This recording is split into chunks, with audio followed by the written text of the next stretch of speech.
In part 2, we're continuing our talk with Gayle about what it takes to build real resilience for both parents and teens. We'll explore how to manage digital distractions, face uncomfortable emotions together, and model that calm, confident energy your family truly needs.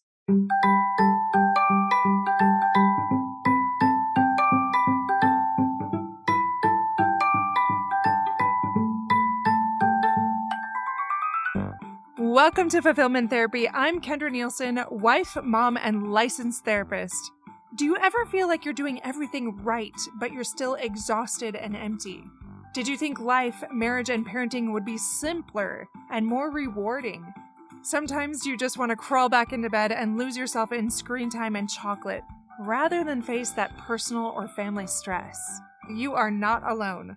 This podcast helps you break free of the rat race and build a richer, more meaningful life, flourishing incrementally and realistically, improving your mental health and wellness, and living with deeper purpose beyond the mundane, no matter where you are in life's journey.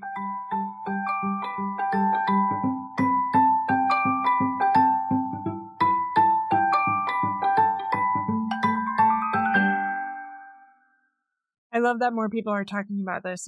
I've mentioned already on the show, but anxious generation, digital delusions. There's some amazing things out there that I'm like, I wish it had come out earlier, because my older teens, I feel like there's no device that I've got that I've been glad that I got afterwards. And so for my younger ones, I'm scaling back a lot more.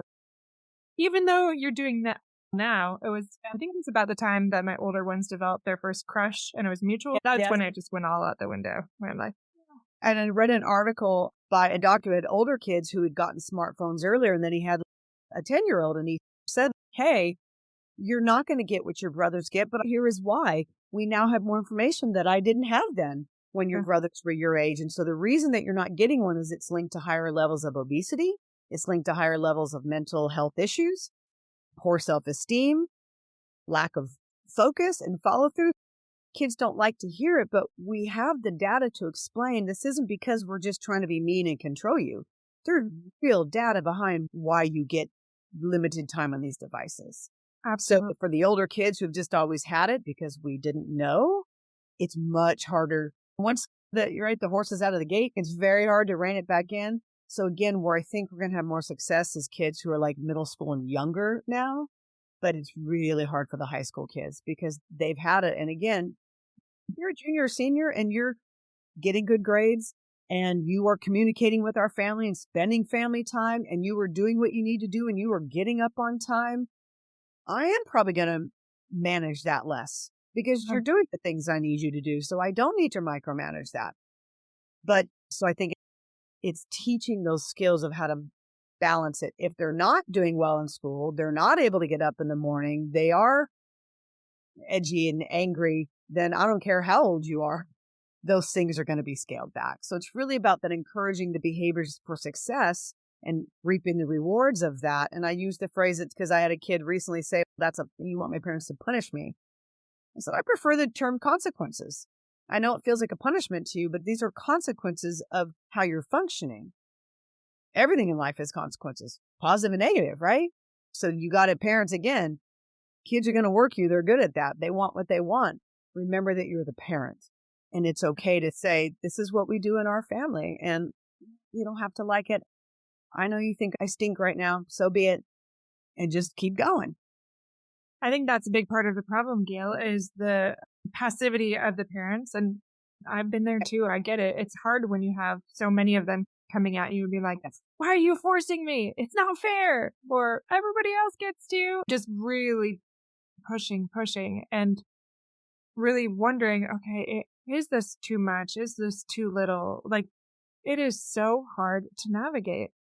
What can you tell us about boundaries that could be beneficial for parents when it comes to following their intuition or getting educated?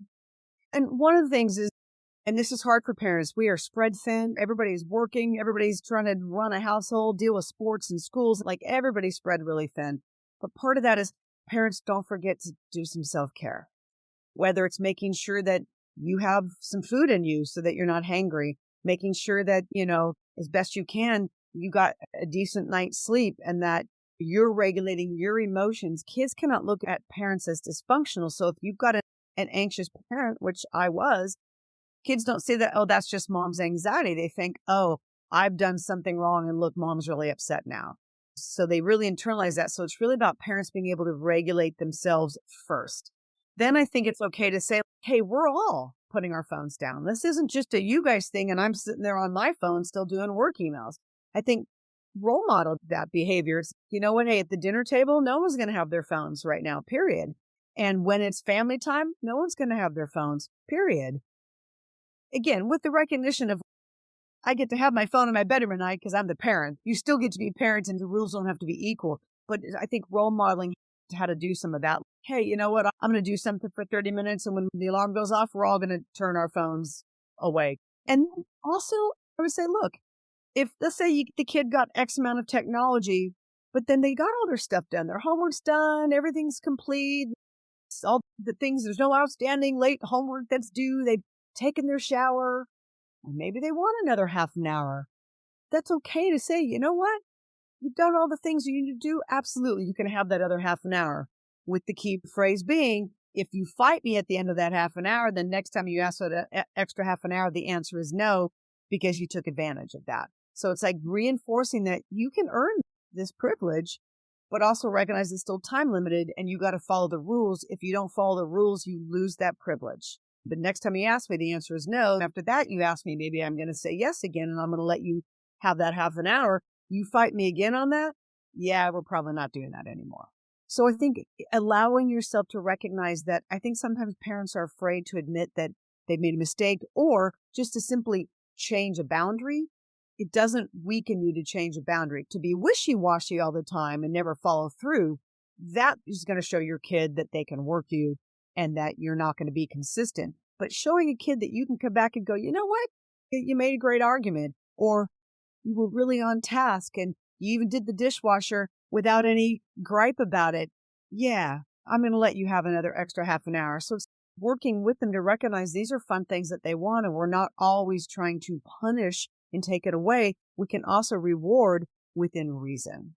So parents, balance yourself. Really make sure, are you hydrated? Did you need to make sure you had a little snack before, everybody's at home trying to get things done?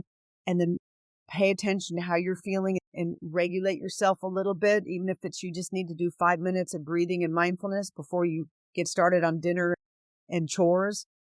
And then really being present and showing up for your kids, which is hard because we're all, again, spread really thin. Yeah. I appreciate you talking about that part about regulating yourself and modeling. There's a quick example. So we try to have some non-tech days too, just because my kids are always just asking about when can I have a screen? I'm like, okay, there's going to be some days we don't have any screens. And Absolutely. we try to do it. Yeah. Yeah. We try to do it also after chores, after cleanup. So there's just a little bit of time before bed. The youngest, he's always really trying to push that. And he's very aware of what other people are doing and what's fair and what's not. And he comes in, especially in the winter when I'm just like so burnt out as a therapist at night. Sometimes once they go to bed, then I'll turn on a show or something. Occasionally it was a non-screen night and he'd come in and he'd be like, sure. And we talk about the not fair part. But after it kept happening several times, I'm like, okay, maybe I'm not modeling that. It's also, there's other ways to manage some of those things, regulate myself, not where I'm going to a screen all the time because he's seeing that and he wants that too. Which is, it's hard, but it's also, that's a part of being a parent, is modeling those things that you want for your kids. And I've gotten so much better with my phone.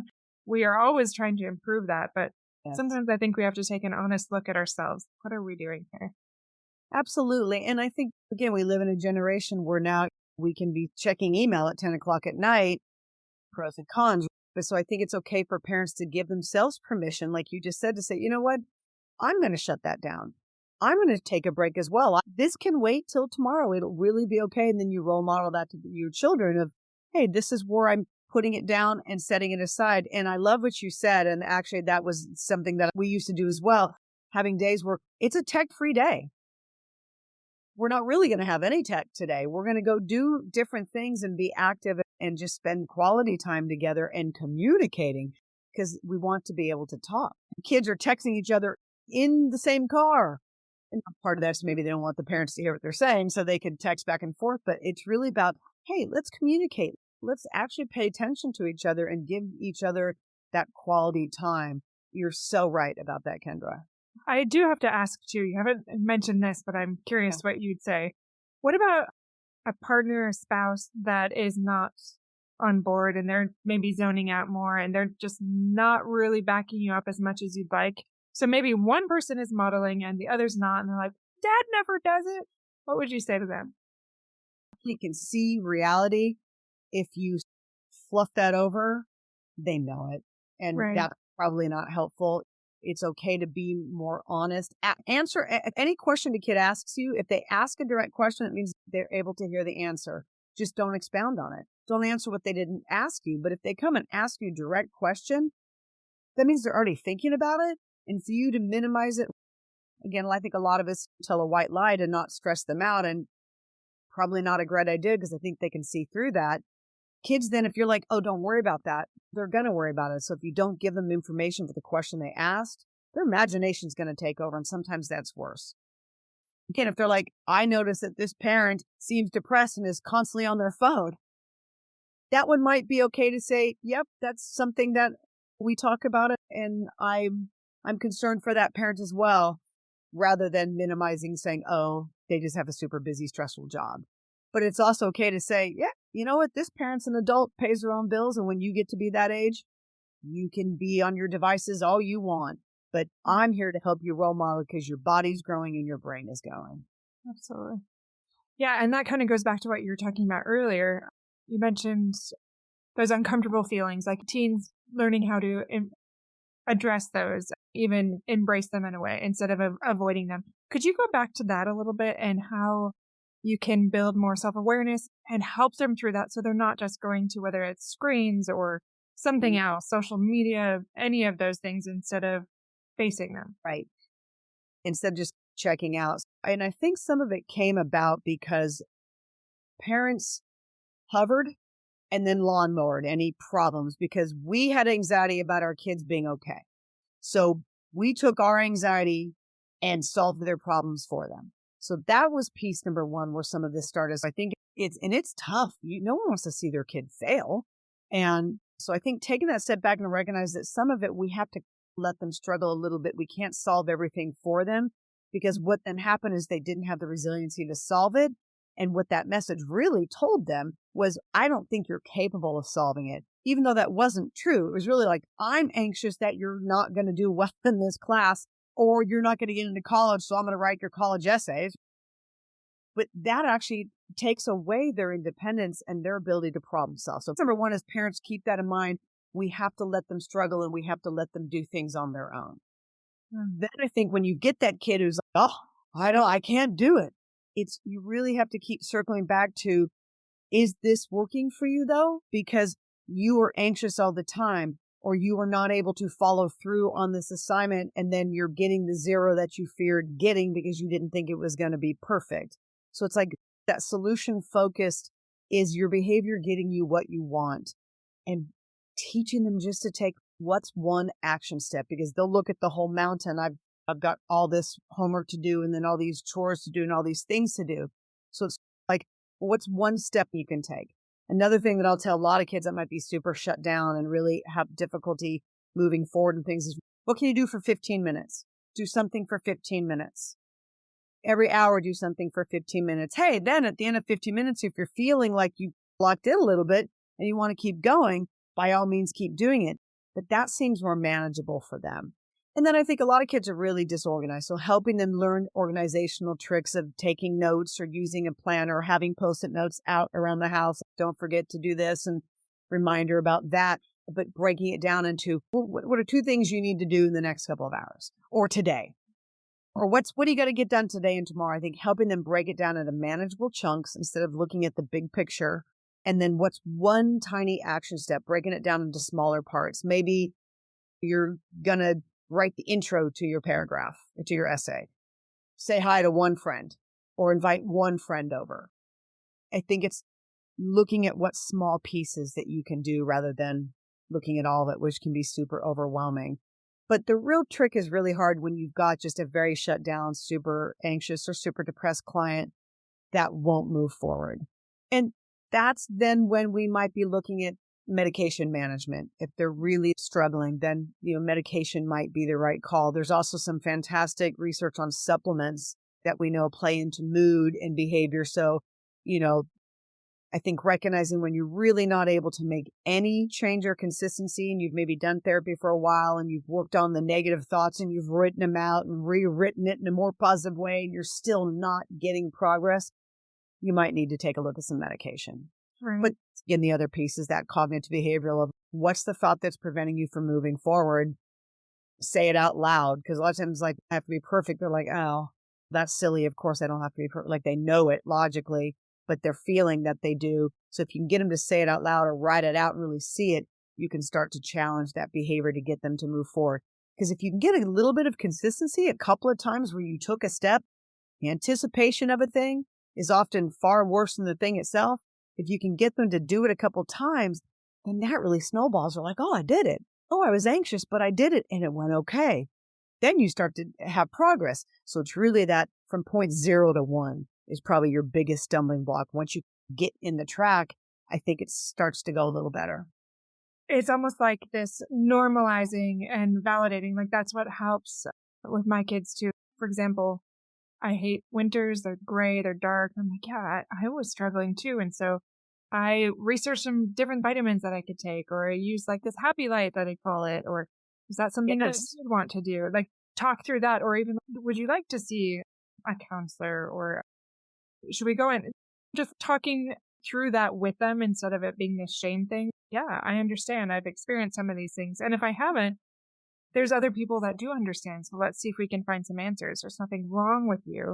And just talking through that. The last question I have for you today is one that I like to end with all of the guests that we have on the show, is just what's one way that you have recently deepened your personal fulfillment, whether it's in your work or otherwise, and tell us how that's gone.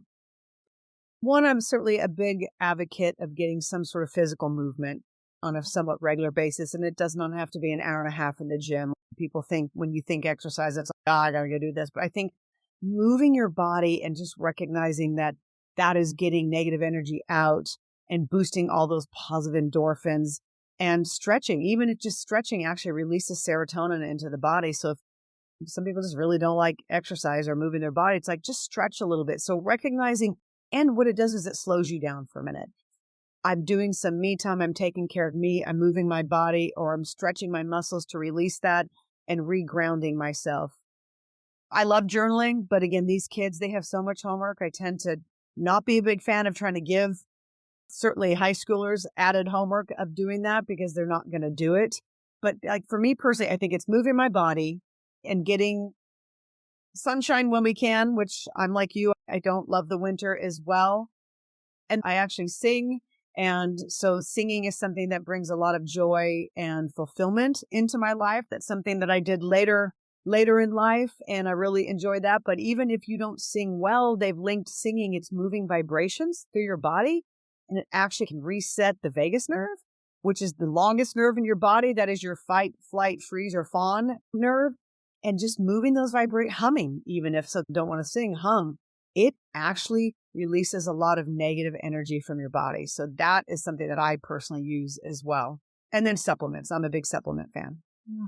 Great advice. And I second that. Those are things that I try to do as much as I can. The weather has finally changed slightly. The sun is out, and every day I've been on a bike, nothing like hardcore or anything, just a leisure bike ride. And it's amazing just to be outside. Well, I even tell kids, again, if it's like cold, like I said, icy, because right now we shouldn't go outside and then everything's super icy. Try to sit by a window if some sun shows up. Or occasionally I'll have a kid that really just doesn't like outside. They just don't like being outside. So sitting by a window, getting some natural light, or playing nature noises. They've even shown that can give a little bit of a boost. If you're just not an outside person, just put some nature noises on for a little while. Or you could even put cat TV on. It's got the birds chirping, but just reminding us that nature is actually built into our DNA to make us feel better. So if you don't like getting out in nature, which is definitely the way to go if you can, but some people just really don't like it, then find other ways of getting some of that. Again, sitting by the window, getting some sunshine in, making sure you've got some natural light, or using other forms of nature to help get you where you want to go. Definitely. Great advice. So many wonderful things that you said today about how we can help our teens, how we can improve that family connection and set up boundaries and do other things, self-care that will help take our family life to the next level, that personal and family fulfillment. Love the things that you had to share with us today. Also, Gayle, if people love what you had to share and they want to hear more, where can they find you? Absolutely. We're on Facebook and Instagram. And I know for all you young folks out there, you're definitely going to go to the Insta.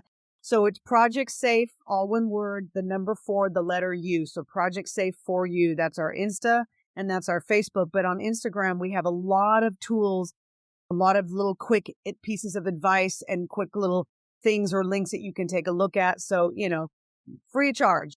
You don't have to come see me as a therapist. You can just go to our Instagram page and see some really positive strategies of self-care and mindfulness and tips for the winter blues, tips for school stress, tips for parents as well. So that could be one way to do it. And if you go to the website, which is also Project Safe, the number 4, the letter U, we have some blog posts on there that are links to some good articles so people can get some good resources that way too. Perfect. Okay. We'll put that in the show notes so they can check it out. And again, we appreciate having you on the show. Thank you for coming. It was so great meeting you today. Thank you so much and have a great day. I hope this episode gave you practical ideas and the gentle reminder that caring for yourself is one of the most powerful ways to care for your family. If you'd like to keep growing with us, sign up for our weekly emails, browse our blog at fulfillmenttherapy.org, or apply for our mentorship and internship programs to become part of our thriving fulfillment therapy community. As always, you can message us at hello@fulfillmenttherapy.org with topic ideas or questions for future episodes. We'll see you back here every Monday with new episodes. Until then.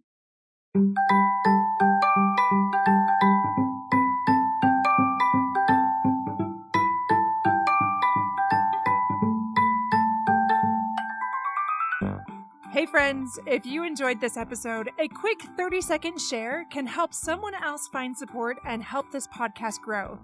Leaving a review on Apple Podcasts boosts visibility and keeps the show alive. Your simple acts make a big difference. I'll see you back here each week for more life-changing episodes.